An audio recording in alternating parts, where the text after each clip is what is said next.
All right, it's 9 o'clock. I hereby call this meeting to order today. We have a request that we move along, not the usual hour and a half meeting. So I need approval. We're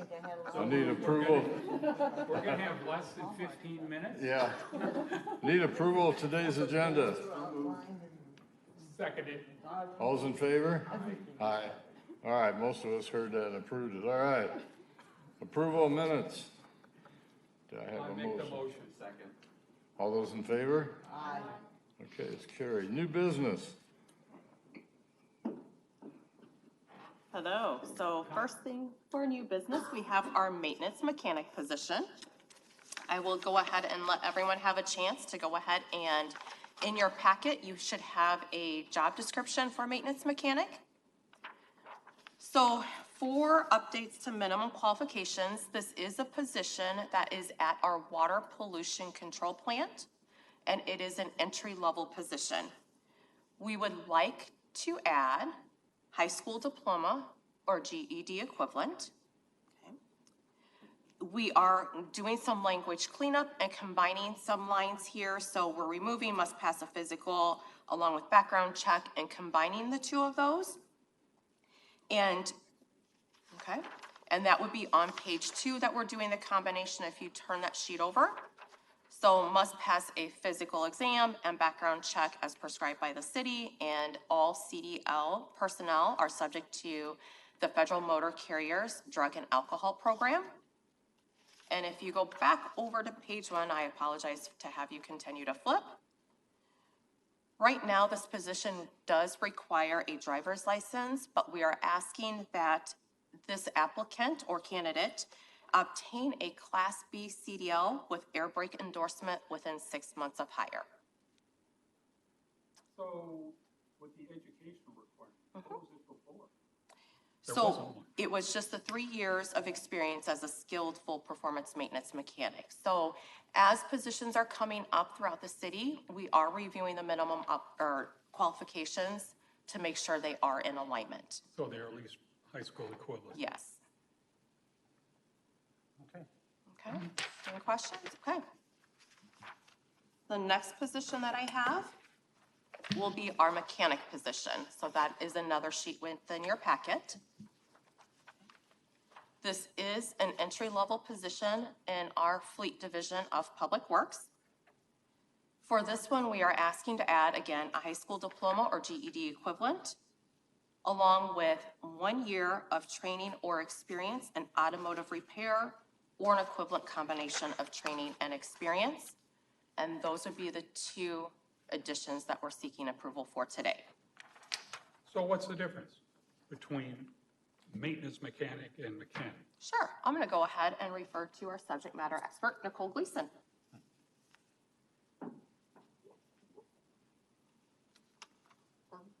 Nicole Gleason, I'm the Public Works Director. So a mechanic works in the fleet shop and primarily works on vehicles.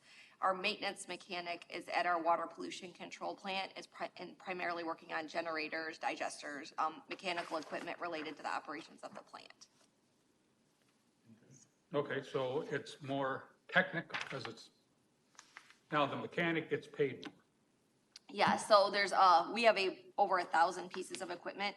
So there's a much wider knowledge base required on all those different pieces of equipment as opposed to the fixture of the plant that's got a lot of components, but many of them are similar in nature. Yep. All right, so now how many different mechanic positions do you have? So we have the maintenance mechanic at water pollution control. We just have 2 of them. And then in our fleet shop, I want to say 20-ish mechanics. 24 mechanics, and there are about 3 different grades of mechanic, depending on if they're operating just buses or if they're expected to be like a vehicle or finisher. So there's different grades of mechanic within the fleet shop itself. But at the water pollution control plant, there's always only the 1 class of mechanic.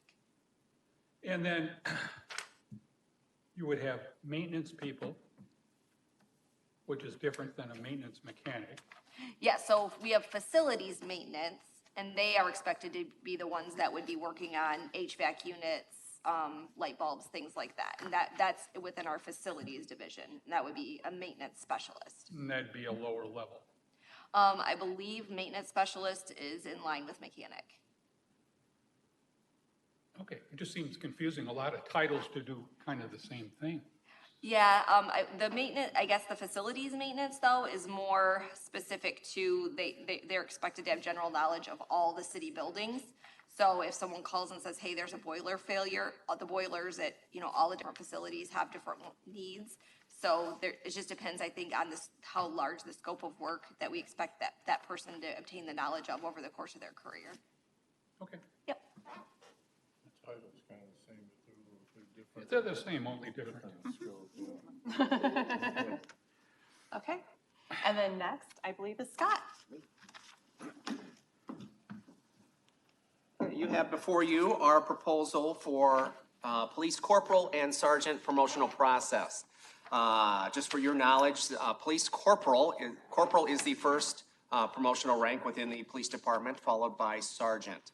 We're looking to do an identical process to what we did in 2021. It's a 45-45-10. So 45%, the first component would be the written examination covering U.S. Supreme Court case law and departmental general orders and policies. Those who successfully pass that written examination would move to the practical component, also weighted at 45%, and that'll be numerous scenario-based driven scenarios given to them, and also a personal qualifications interview process. And then the final component at 10% is the final interview, cross-departmental city interview for those who are successfully passing through the process. And then I look to have a list before you for certification in the near future after we get through this process.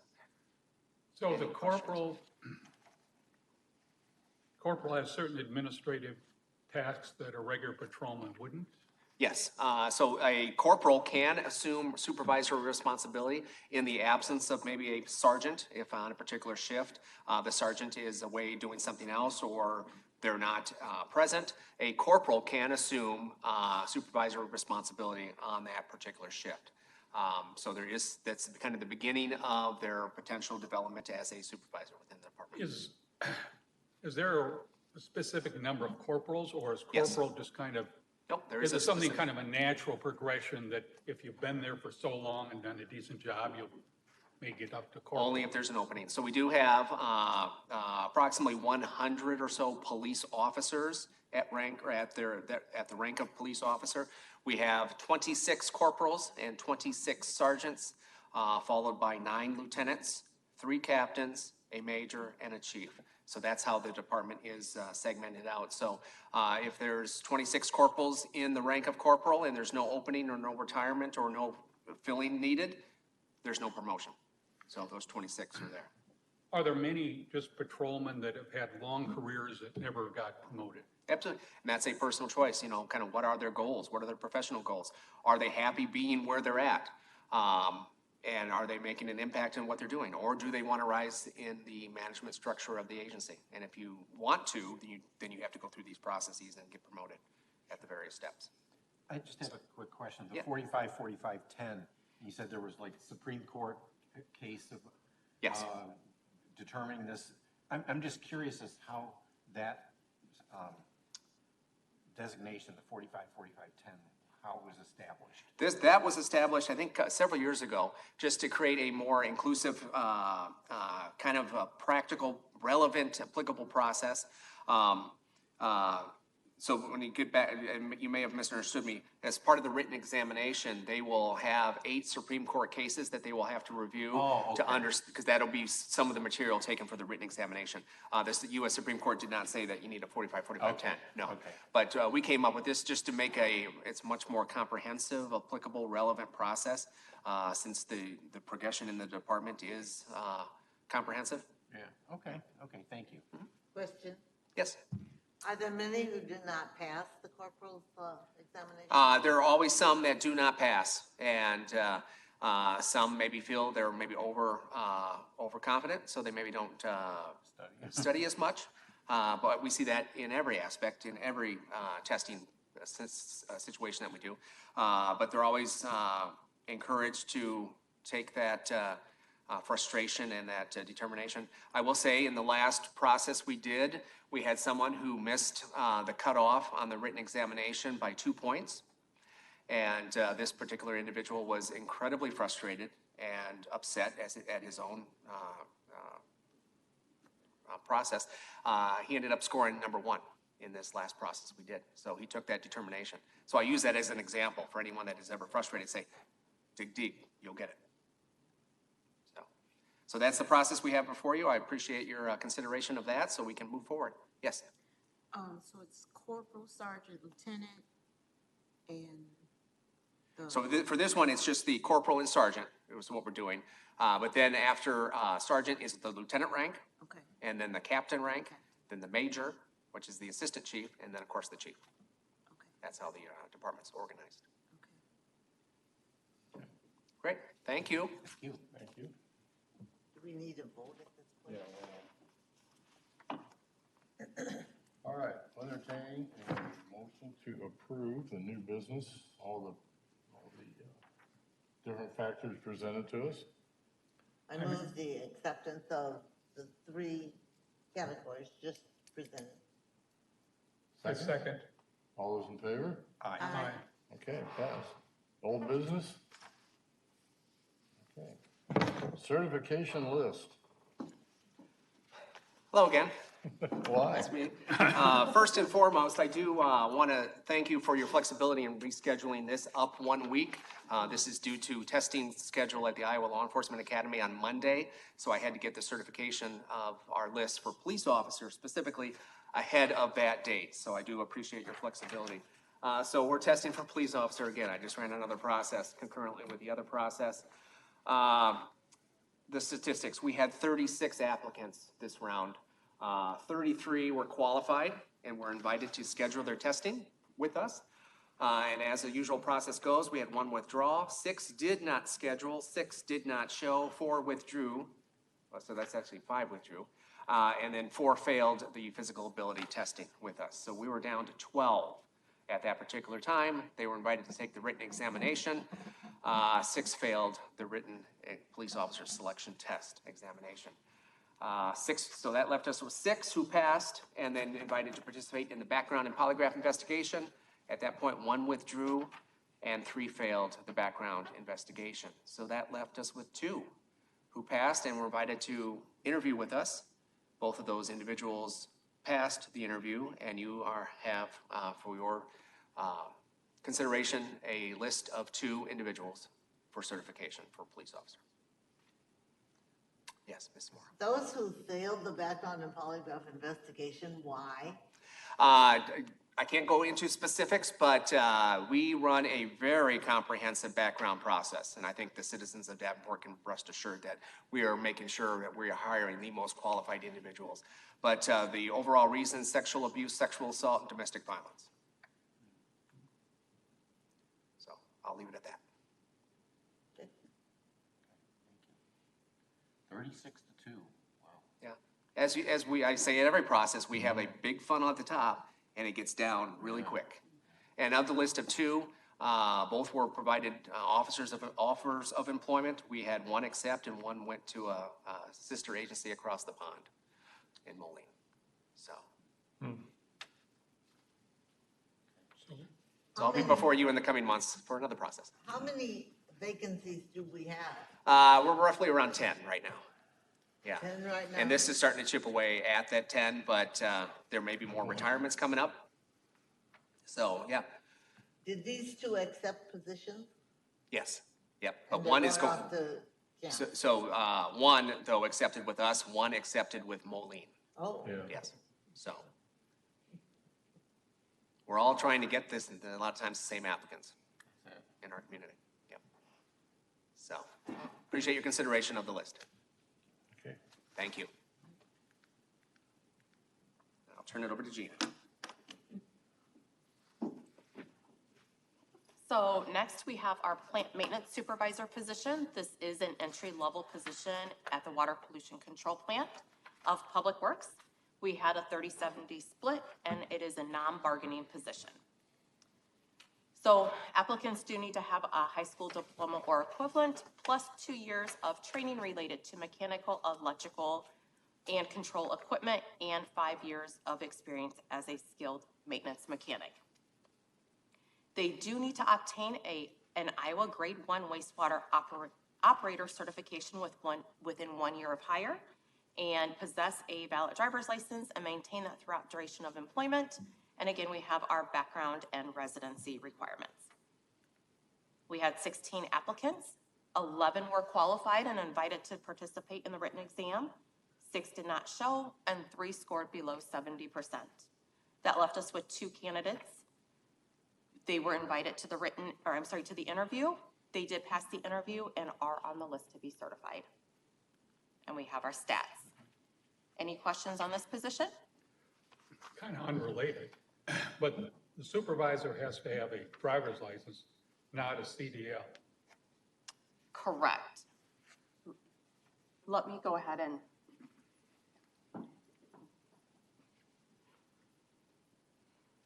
For this particular position, the CDL, with these employees, the 2 maintenance mechanics that you approved earlier, we do haul solid waste from our water pollution control plant to our compost facility in dump trucks.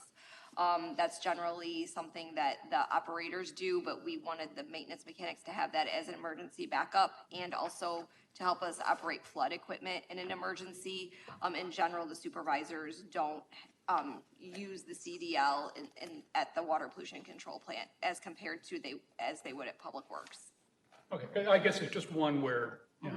I mean, it would be a benefit. Supervisor had it, you have this emergency backup person always. Right, yeah, and and if a supervisor that doesn't require it has it and wants to maintain it, the city is in support of that and does help they pay for the maintenance of their CDL.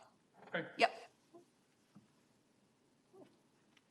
Next is our sewer equipment operator position. This is a promotional position within the sewer division of Public Works. The written exam was weighted at 100%, and it is part of our Teamsters Union. So this applicant does need to have a high school diploma or GED equivalent, 1 year of experience driving trucks, tractors, or other service vehicles, and 1 year of experience in sewer construction and repair, including heavy underground construction work or an equivalent combination of training and experience. This position must have a valid Class B CDL with air brake endorsement, and then obtain a tanker endorsement within 90 days of hire, and then pass their background and physical along with their residency requirements. So we had 4 applicants. 4 were qualified and invited to the written exam. 1 withdrew, and 1 did score below 70%. That left us with 2 remaining candidates that are on the list to be certified. 2 seems to be our magic number. It does. And then our stats. Why does it say in this one, reside in Iowa or Illinois? Sure, that was actually updated for residency requirement. Allison, did you want to go ahead and explain on that one? Sure. So our sworn public safety, so police and fire sworn positions, they have to live within a different radius than all other civil service positions. So everyone else has to live only in Illinois or Iowa. Public safety is within a 20-mile radius of Davenport city limits. So different requirements. Question on ethnicity. Yes, One is H, Hispanic, and NA is just not applicable, correct. like they didn't want to talk about it. You are correct.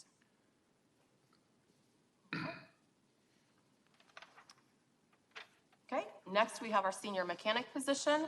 This is a promotional position in the fleet division of Public Works. The written exam was weighted at 100%, and it is part of our Teamsters Union. So senior mechanics must be ASE master certified within 6 months of hire, and then maintain that throughout their duration of employment. Have 3 years of experience as a skilled full performance mechanic, including 1 year in the repair and maintenance of heavy-duty diesel and construction equipment. They must possess their CDL, and we have our physical, background, and residency requirements. What are the different duties between a mechanic and a senior mechanic? Sure, let me go ahead and bring up Jim Irwin.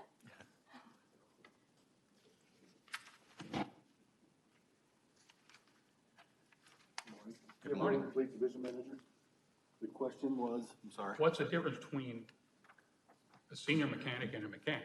So the mechanics, they work on everything. The senior mechanics work on everything as well. The senior mechanics, though, often train a lot of our mechanics, and they reach out to other divisions with scheduling, help assist with scheduling and bringing vehicles and equipment in. So you just have one. Senior mechanic? Yeah. I have several senior mechanics. I have a senior mechanic at compost, I have a senior mechanic on the first shift, and I have a senior mechanic for second shift, which is this one, sir. So they do the scheduling, They assist with the scheduling, calling in vehicles. you do scheduling, or it's up to them? It's a dedicated effort in the fleet division between my garage and shift supervisors, myself, and the senior mechanics. Okay. Yes, sir. For this, we only had one applicant that was, and that they were qualified. They passed the written exam and they're on the list to be certified. And then our stats. Okay. Any questions? Maybe that's the secret, just have one at a time and apply.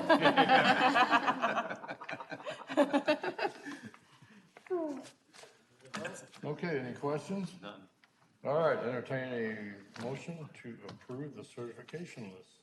I make the motion. Second? All those in favor? Aye. Aye. Okay, great. Well, we had some good questions Well, thank you. over here. Oh,